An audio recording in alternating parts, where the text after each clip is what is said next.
샤랄라한 DJ 샤디와 함께하는 달콤한 시간. 오페라의 유령 두 번째 이야기입니다. 새로운 마르그리트의 출현. 2층 층계참에서 소렐리 양은 허겁지겁 올라오는 샤니 백작과 맞닥뜨렸다. 그는 평상시 침착하던 태도와는 전혀 딴판이었다. 그러지 않아도 지금 당신에게 가던 참이었어. 아, 소렐리, 이 얼마나 멋진 저녁이오. 그리고 크리스틴 다에는 또 얼마나 대단하냔 말이오. 한껏 멋을 부리며 호들갑을 떠는 백작을 보자 맥이 발끈함에 나섰다. 말도 안 되는 소리 마세요.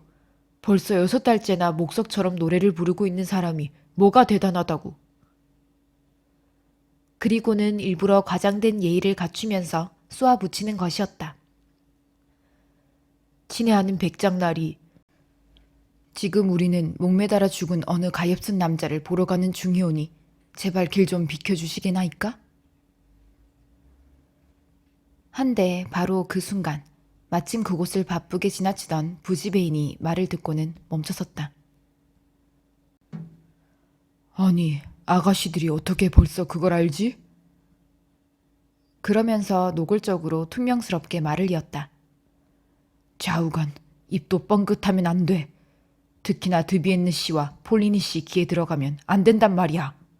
마지막 길을 떠나는 입장에 얼마나 기분이 찝찝하겠느냐고. 이윽고 모두 무도회 장으로 달려갔을 때는 이미 사람들로 넘쳐나고 있었다. 샤니 백작의 말은 빈말이 아니었다. 그 어떤 파티도 이에 비할 순 없을 것 같았다. 그도 그럴 것이 당시 그곳에 참석했던 유명 인사들은 아직까지도 자기 자손들에게 그날 행사에 대해 찬사를 늘어놓기 일쑤이니 말이다. 한번 생각해 보시라.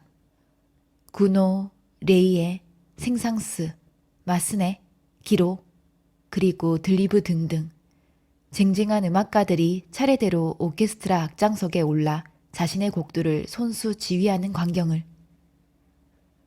그 밖에도 특히 포르와 크라우스 같은 성악가들이 뛰어난 솜씨를 발휘했지만 그 무엇보다도 이제 이 책에서 그 신비스러운 운명을 공개하게 될 크리스틴 다에가 온통 넋을 잃고 열광하는 파리 시민들 앞에 나섰던 것이다. 구노는 어느 꼭두각시의 장송 행진곡을 지휘했으며 레이에는 자신의 더없이 아름다운 걸작 지구르트를, 생상스는 죽음의 춤과 동방의 몽상을, 마스네는 자신의 미발표 곡인 헝가리 행진곡을, 또 기로는 사육제를, 그리고 들리브는 실비아 중의 느린 왈츠와 코펠리아에서의 피치카티를 각각 선보였다. 노래로는 크라우스 양과 드니즈 블로우가 나서서 각각 시실리의 독사 중 볼레로와 루크레티우스 보르지아를 열창했다. 하지만 뭐니뭐니 해도 그날의 앞건은 로미오와 줄리엣의 몇 대목을 기막히게 소화해낸 크리스틴 다이의 출연이었다. 더구나 이 작품은 마담 카르발로에 의해 옛 서정극풍으로 작곡된 이래 지극히 오랜만에 오페라 코믹으로 최근 재탄생되었을 뿐 여지껏 정통 오페라로는 각색된 적이 없었는데 처음으로 구노의 작품을 통해 이 가수가 선보인 것이었다. 줄리엣 역의 크리스틴 다이의 목소리를 한 번도 들어본 적이 없는 사람들, 그 청순한 아름다움과 천사 같은 음색에 한 번도 전율을 느껴보지 못한 사람들, 그녀의 노래와 함께 베로나의 연인들 무덤 위로 아직 영혼의 비상을 경험해보지 못한 숱한 사람들은 얼마나 불행한 것일까. 하긴 이 모든 것도 파우스트의 마지막 삼중창이라든지 감옥 장면에서 크리스틴 다에가 몸이 좀 불편한 카를로타 대신 출연해 들려주었던 초인적인 발성에 비하면 아무것도 아닌 셈이다. 그걸 보고 들었다는 것만으로도 평생 행운이라고 할 수 있을 정도이니 말이다. 그야말로 크리스틴 다에는 나무랄 데 없이 찬란한 빛을 발하는 새로운 마르그리트로서 당당히 자리를 굳히게 된 셈이었다. 장래는 온통 필설로 다 할 수 없는 감동의 물결로 뒤흔들리다시피 했으며 모두가 열화와 같은 찬사로 그녀의 열창을 환호했다. 그리고 그 중심에 선 크리스틴은 그만 동료들의 팔에 안긴 채 감격에 겨워 거의 실신할 지경에까지 이르렀다. 결국 사람들이 그녀를 대기실까지 부축해야만 할 정도였으니 진짜로 정신을 잃었는지도 모르겠다. 그날의 잊지 못할 광경의 순간에 저명한 평론가인 P.드 STV 씨는 새로운 마그리트의 출연이라는 기사를 통해 절절한 필치로 논평을 한 적이 있다. 수준 높은 예술가적 안목을 가진 그는 그날 저녁 이 아름답고 우아한 아가씨가 오페라 극장 무대 위에 단순한 기량 이상의 그 무엇, 이를테면 자신의 진실한 혼마저 올려놓는 데 성공했다고 참으로 적절한 찬사를 퍼부었다. 적어도 오페라를 벗으로써 즐기는 사람이라면 크리스틴의 혼이 흡사 15살 소녀의 순수 무구한 상태 그대로라는 데에 이견이 없었을 것이다. 여기서 잠시 P.드 STV 씨의 논평을 직접 확인해보자. 다혜 양의 목소리를 듣고 있노라면 그녀가 분명 처음으로 사랑에 눈을 뜨고 있다고 상상을 해야만 그 진가를 이해하는 게 가능할 정도이다. 물론 좀 지나치게 넘겨짚은 감이 없진 않지만 그 정도의 엄청난 기적을 연출하려면 사랑만한 감정이 또 어디 있겠는가? 사실 지금으로부터 2년 전쯤 콩세루 바투아르 콩쿠르에서 크리스틴 다혜가 이미 매혹적인 가능성을 선보였다는 것을 우리는 기억하고 있다. 하지만 그것이 오늘날과 같은 어마어마한 광채로까지 빛을 발하리라고는 과연 누가 예상할 수 있었겠는가? 만약 그녀의 목소리가 천사의 날개를 타고 저 하늘에서 내려온 것이 아니라면 우리는 어쩔 수 없이 그 목소리가 지옥으로부터 올라온 것이며 크리스틴은 저 오프터딩겐의 음유 시인처럼 악마와 모종의 계약을 맺은 게 아닐까 하는 상상이라도 할 수밖에 없는 입장이다. 이에 나는 단연코 자신있게 말할 수 있다. 크리스틴 다혜가 파우스트의 마지막 삼중창을 부르는 걸 듣지 못한 사람들은 파우스트를 알고 있다 말할 자격이 없노라고. 그 목소리의 강의와 순수한 영혼이 유발하는 신성한 도치의 끝은 과연 어디일까? 반면 극장의 단골 관객들 가운데선 반론을 제기하는 경우도 만만치 않았다. 크리스틴 다혜가 그토록 대단한 존재라면 어떻게 지금까지 그늘 속에 묻어둘 수 있었겠는가? 그때까지만 해도 크리스틴 다혜는 너무 호화스러운 감이 없지 않은 마르그리트 역의 카를로타에 비하면 그저 그런 가수에 불과했었다. 그런 그녀가 이 스페인 출신의 디바를 대신해 가까스로 자신의 능력을 최대한 발휘할 수 있기 위해선 카를로타에 잘 납득되지 않는 부재 상황이 있었기에 가능했던 것이 아니겠느냐 하는 것이 그들의 견해였다. 그렇다면 카를로타가 없는 드비엔느 씨와 폴리니 씨는 과연 어떻게 해서 하필 크리스틴 다혜에게 손을 내밀게 된 것일까? 그들이 그녀의 숨은 재능을 알고 있었단 말인가? 만약 그런 것이라면 그동안 왜 시시하고 있었으며 그녀 자신은 또 왜 묵묵히 숨어 지냈단 말인가? 더욱 이상한 일은 그녀를 가르쳤다는 교수를 아무도 알지 못한다는 사실이다. 물론 그녀는 스스로 모든 것을 혼자 터득했노라고 말하고 있긴 하지만 이 모든 정황이 아무리 생각해도 설명이 되지 않는다는 것이다. 한편 샤니 백작은 이 열화와 같은 분위기를 자신의 박스 좌석에 선 채로 지켜보면서 자신 또한 열광적인 브라보를 연발하며 동참하고 있었다. 샤니 백작은 당시 41살이었으며 고귀한 신분에다 우아한 기품의 소유자였다. 체격은 보통을 약간 넘는 수준이며 다소 완강해 보이는 이마와 차가운 느낌을 주는 눈빛에도 불구하고 호감을 주는 인상인 그는 여성들에게는 세련된 매너를 지킬 줄 아는 반면 남성들에 대해서는 비교적 오만한 태도를 보여 세간에서 그의 성공을 곱지 않은 시선으로 보는 인사들도 없진 않았다. 아무튼 그가 당당한 마음씨와 고결한 양심의 소유자라는 것만은 틀림없는 사실이었다. 부친인 필리베르 백작이 세상을 뜬 이유. 그는 가문의 역사가 루이 10세까지 거슬러 올라가는 프랑스 최고의 명가들 중 하나의 수장이 되었다. 당연히 샤니의 재산은 상상을 초월할 정도였는지라 호랍이었던 부친의 사망 이후 그 막대한 상속 재산을 혼자서 관리한다는 것이 쉬운 일만은 아니었을 것이다. 하지만 그의 두 누이 동생들과 남동생 라울은 결코 재산 분할에 잡음이 있는 걸 원치 않았으며 마치 장장권이라는 게 여전히 절대권을 행사하는 것처럼 철저히 모든 것을 맏형 필립에게 일임함으로써 불분할의 원칙을 고수하는 형편이었다.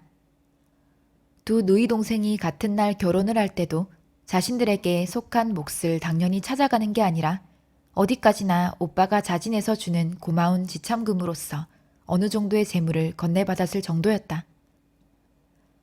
그런가 하면 필립의 모친인 샤니 백작 부인은 형보다 20년이나 아래인 어린 라울을 출산하다가 죽음을 맞이했다고 한다.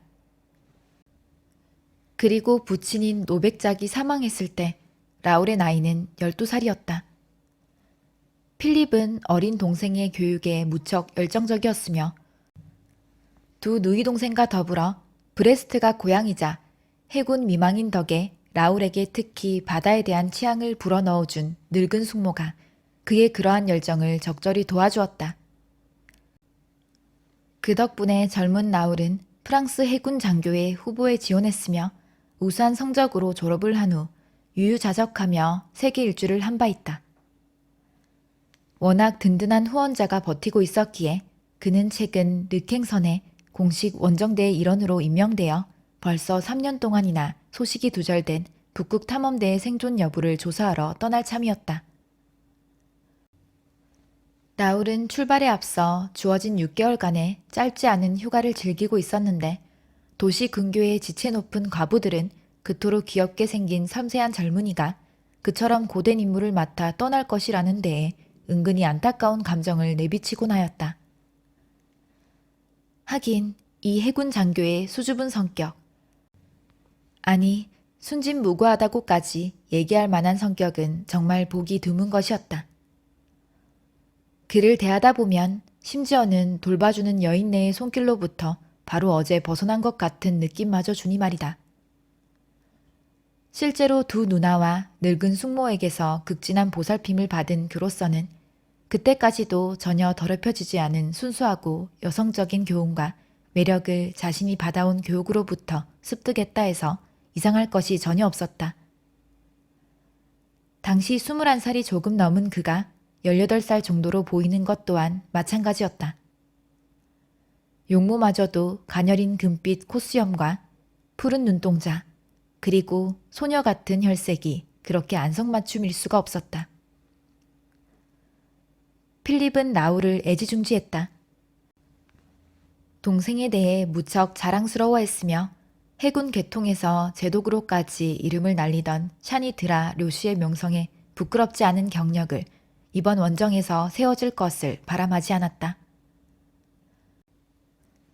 그는 동생의 휴가를 이용해 파리를 구경시켜줄 참이었는데 이 풋내기 젊은이로서는 파리의 호화스럽고 예술적인 모든 것이 전혀 생소한 요지경일 수밖에 없었다. 백작은 라울만한 나이에는 지나치게 점잖은 것이 결코 현명한 것은 아니라는 생각이었다. 그렇다고 일에서와 마찬가지로 노는 데 있어서도 균형이 잘 잡힌 필립의 성격상 동생 눈앞에서 무작정 좋지 못한 본보기를 보일 수만도 없는 노릇이었다.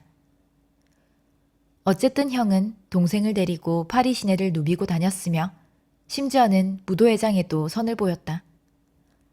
내가 알기로 백작과 소렐리 양의 사이가 보통이 아니라는 것은 누구나 다 아는 얘기였다. 하긴 아무려면 어떤가.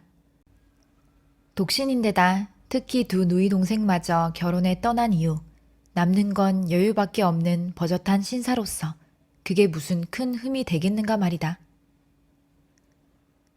저녁 식사를 하고 나서 한 두어 시간쯤 그리 품이 있지는 못한 반면 이 세상에서 둘도 없는 아리따운 눈동자를 가진 무용수와 어울리기로써니 그 무슨 대수겠는가.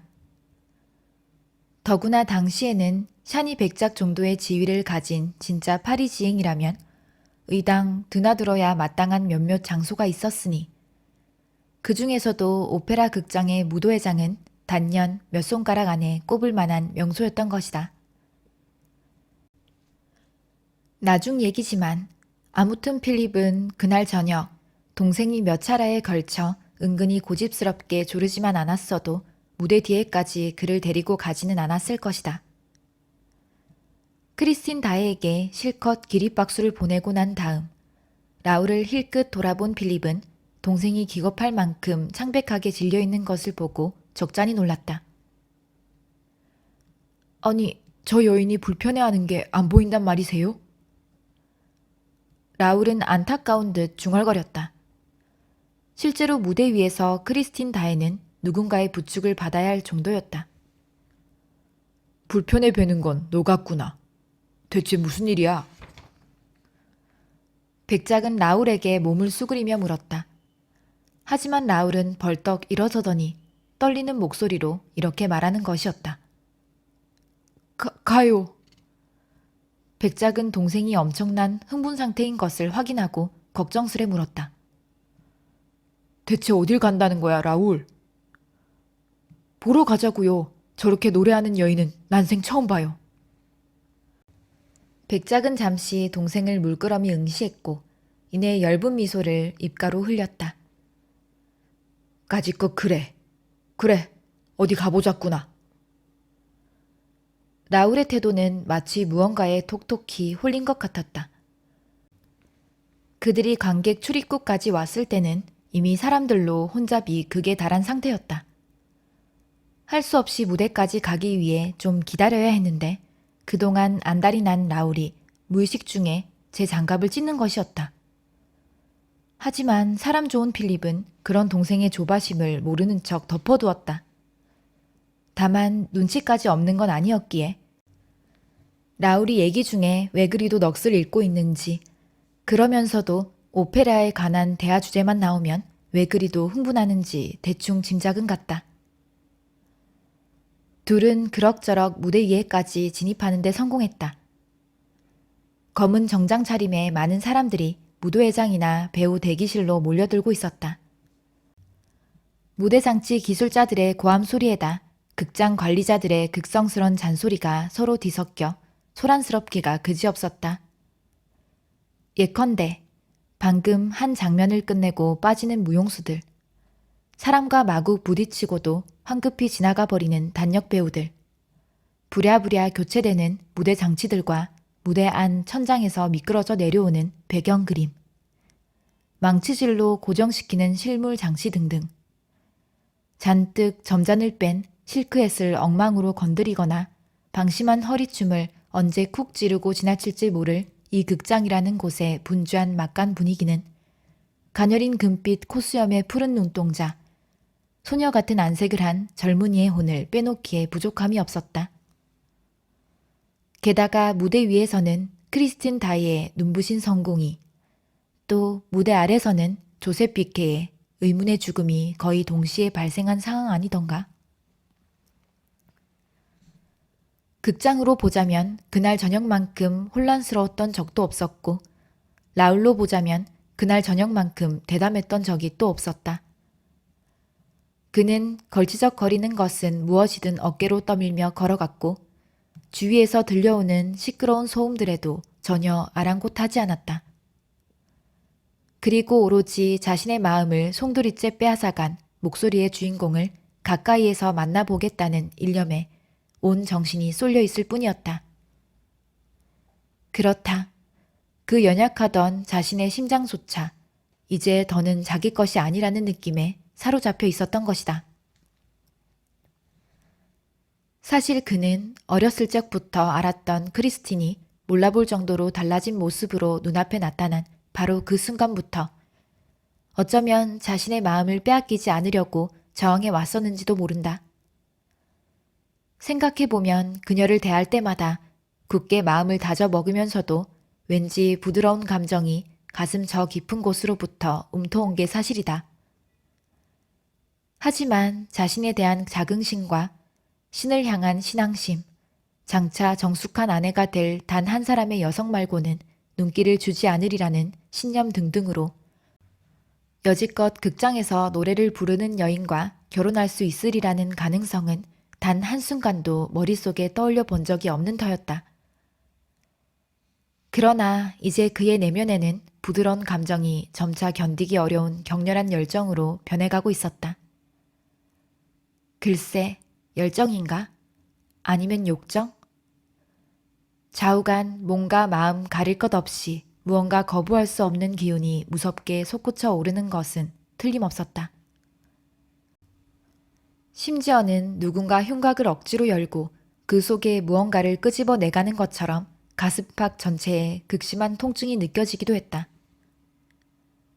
혹은 마음 저 깊은 속에 어떤 끔찍한 구멍이라든가 텅 빈 공간이 입을 벌리고서 다른 누군가의 마음을 통째로 삼켜버려야만 만족하겠느라고 버티고 있는 것 같기도 했다.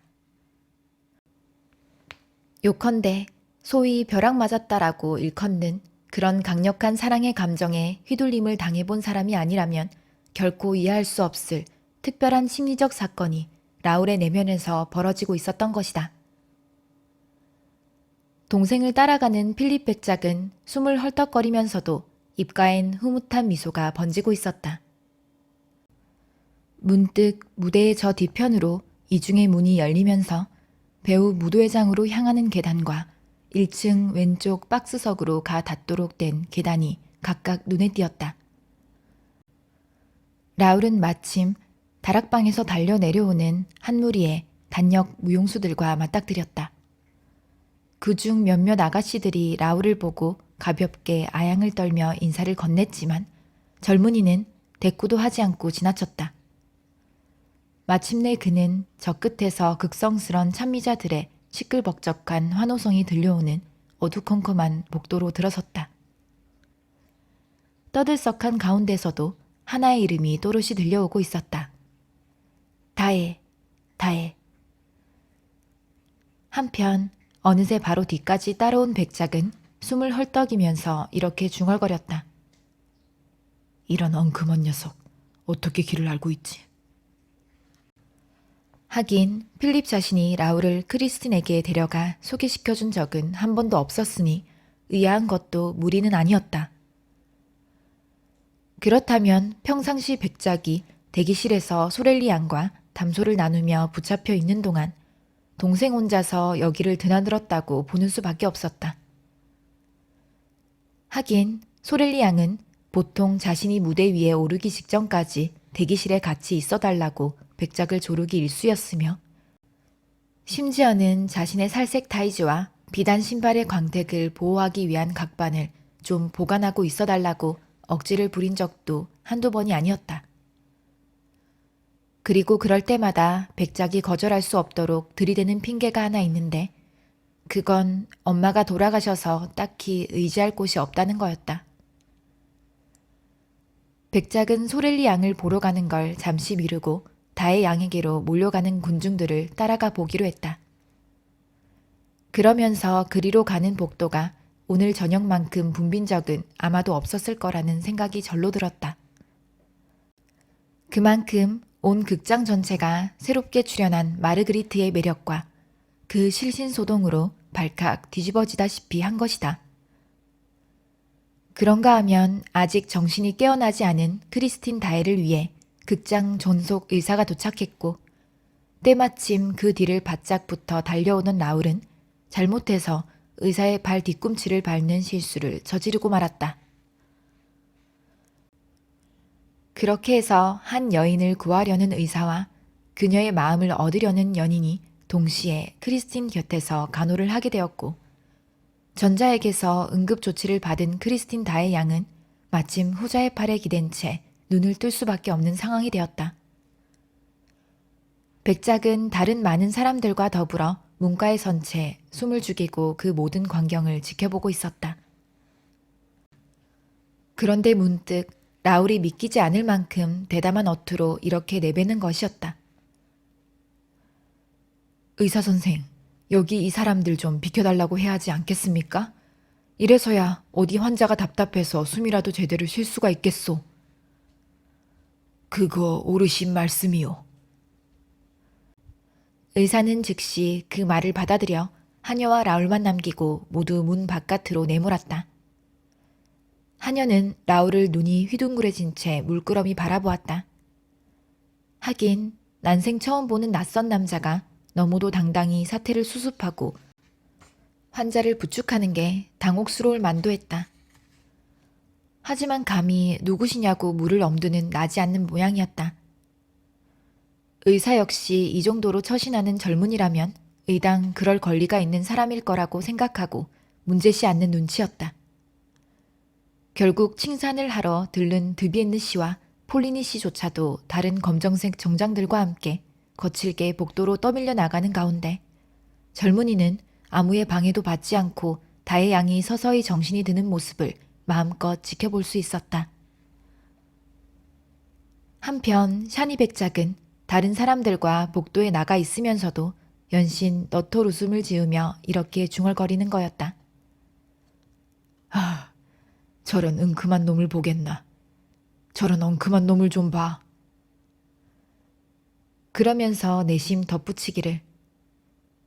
좌우간 계집애처럼 순진한 척하는 놈이 더 밝힌단 말이거든.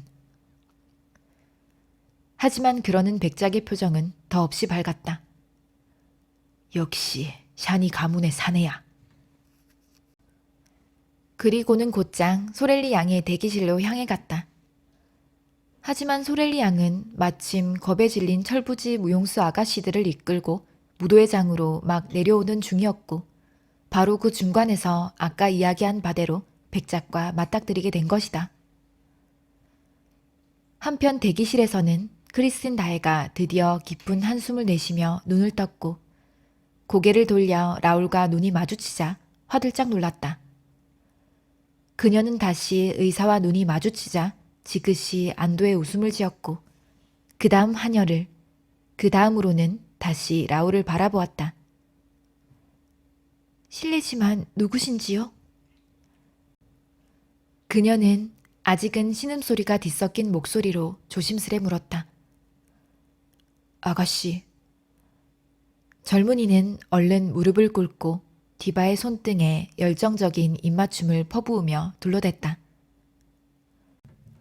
제가 바로 당신의 스카프를 건지러 바다로 뛰어든 소년입니다. 크리스틴은 의사와 하녀를 번갈아 쳐다보았고 마침내 세 사람 모두 폭소를 터뜨리고 말았다. 라울은 얼굴이 새빨개져서 벌떡 일어섰다. 아가씨, 저를 못 알아보시는 척한다면 저로서도 특별히 아주 중요한 말씀을 올리지 않을 수가 없군요. 내가 언제쯤 상태가 나아질지 말씀해 준다는 뜻이겠죠? 그렇게 시침을 떼는 다의 양의 목소리도 어딘지 떨리고 있었다. 마침내 의사가 만면에 웃음을 띠며 이렇게 말했다. 여러분 모두 좀 자리를 비켜주셔야겠습니다. 이젠 나 혼자서 환자를 보살필 수 있겠습니다. 난 더 이상 환자가 아니에요. 순간 크리스티는 전혀 예기치 않게 당찬 어조로 잘라 말했다. 그러면서 벌떡 일어나 재빨리 손등으로 눈꺼풀을 문지르며 덧붙이는 것이었다. 아무튼 고마워요, 의사 선생님.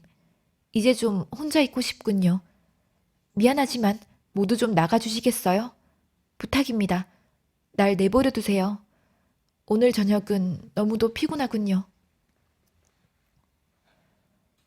의사는 뭔가 토를 달려는 눈치였지만 여인의 불안정한 태도를 보건대 일단은 자극을 하지 않는 게 최선이라는 판단이 들었다.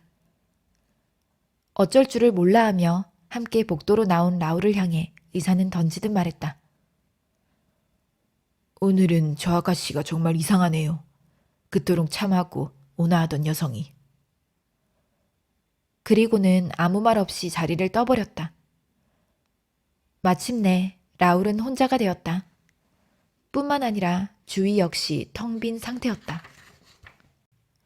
아마 모두들 환송 행사를 진행하러 무도회장으로 간 모양이었다.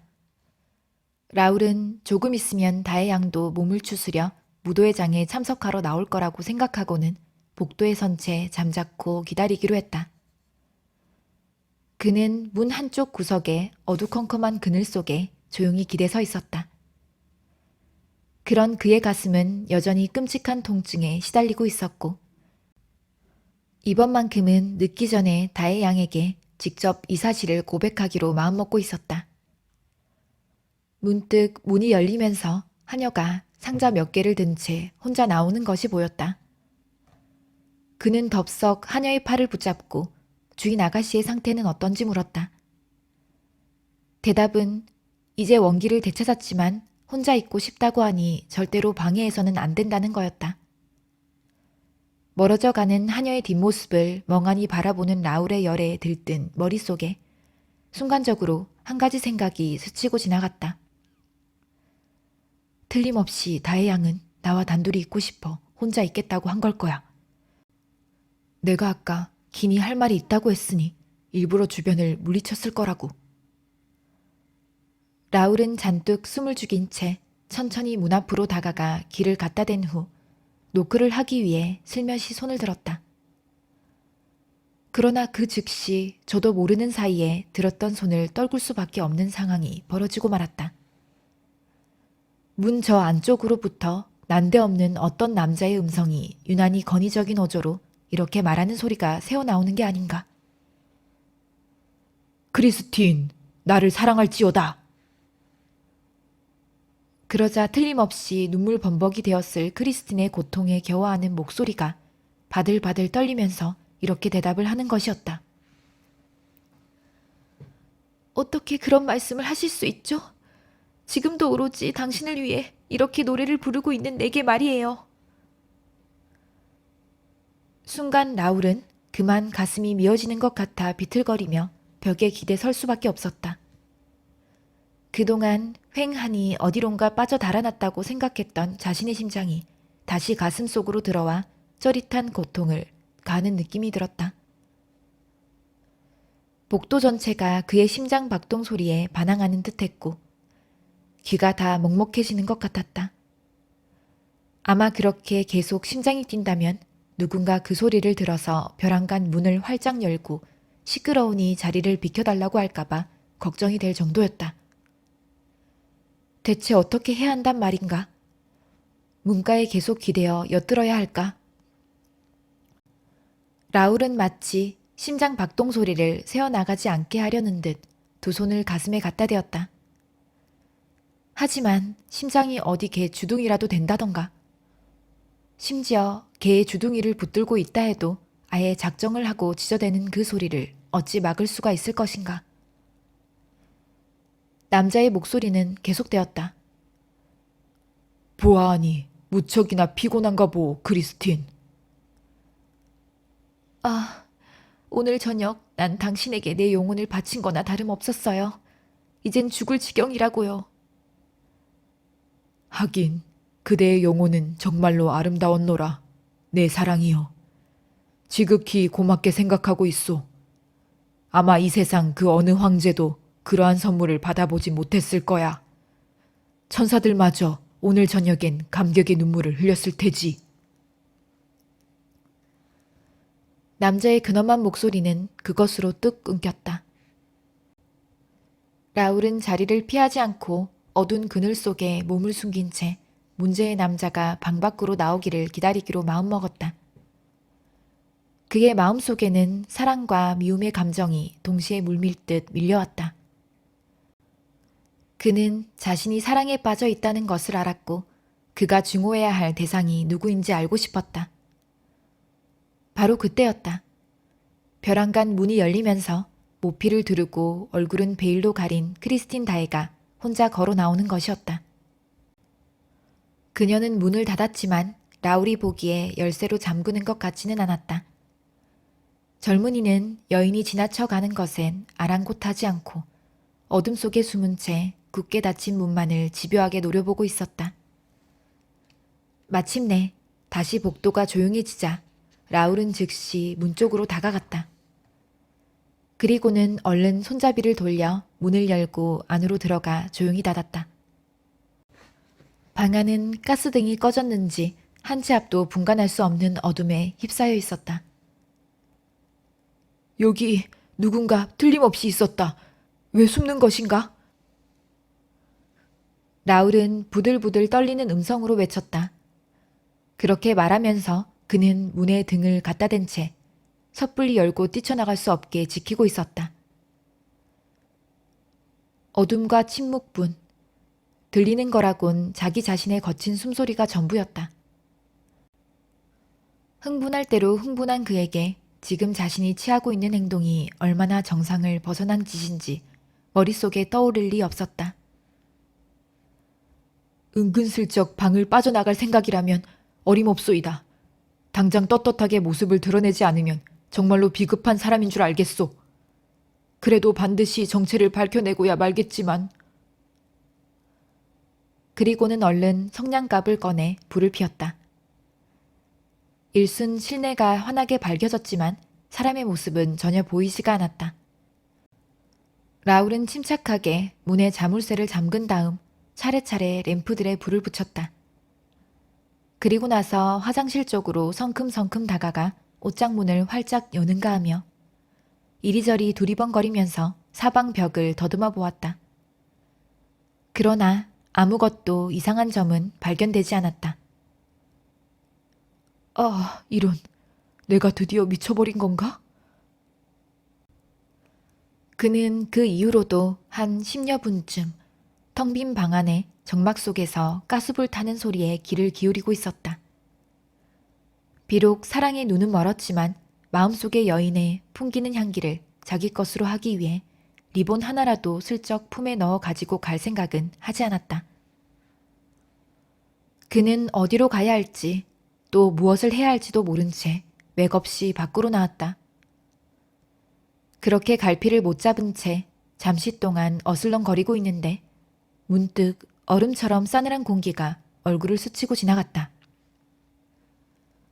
어느새 좁다란 계단 밑에 와 있는데 몇 명의 일꾼들이 하얀 린네르 천으로 덮은 들것을 짊어지고 황급히 내려오는 것이었다. 출구가 어디에 있죠? 라울은 되는 대로 그중 한 인부에게 물었다. 어디긴 어디요? 저기 눈앞에 열려있는 게 안 보이시오? 어서 길이나 비키시오. 라울은 계속해서 무의식 중에 들것을 가리키며 재차 물었다. 이건 또 무엇이오? 한 인부가 대답했다. 무대 아래에서 발견된 조셉 비켓시의 목매단 시체올시다. 라울은 아무 대꾸도 않고 간단히 목례만 던지고는 인부들을 지나쳐 밖으로 나갔다.